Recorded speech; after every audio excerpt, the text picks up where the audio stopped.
iso está estudiado incluso por investigadoras do Centro Superior de Investigacións Científicas, que houbo desde a chegada dos Borbóns pois un intento de dar unha imaxe daquela era España parte de América, non?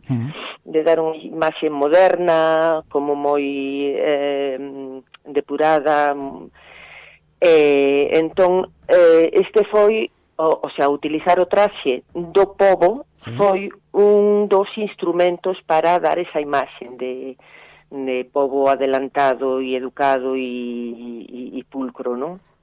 Empezou alá polo 1780 e pico, cando empezaron a encargar os reis, os Borbóns, empezaron a encargar unha serie de estampas, pinturas e demais na que se representaran os distintos persoaxes do pobo, pero das distintas provincias, daquela provincias non que nunca había, que as provincias son desde Isabel II, pero das distintas rexións, pero claro, a imaxe que transmitían non era real.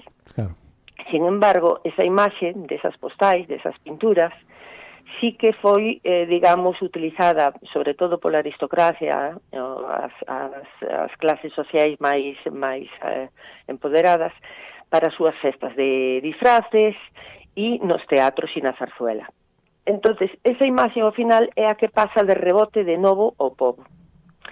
E despois, isto continuou, despois das guerras napoleónicas, houve unha corrente nacionalista por toda Europa que reivindicaba o propio, que reivindicaba mesturada máis co romanticismo,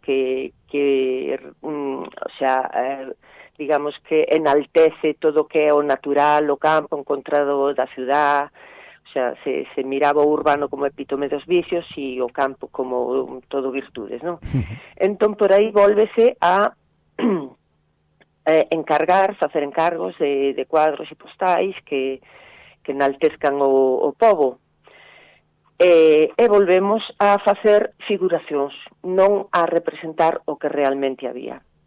Entonces, ao mesmo tempo, claro, empezan a chegar co industrialismo os novos tecidos e é polo que, entre unhas cousas e outras, a imaxe do que realmente vestían os nosos devanceiros se foi deturpando e ao final xa co franquismo que conocíamos era unha auténtica caricatura, non eran para nada o que facían e vestían as xeneracións anteriores.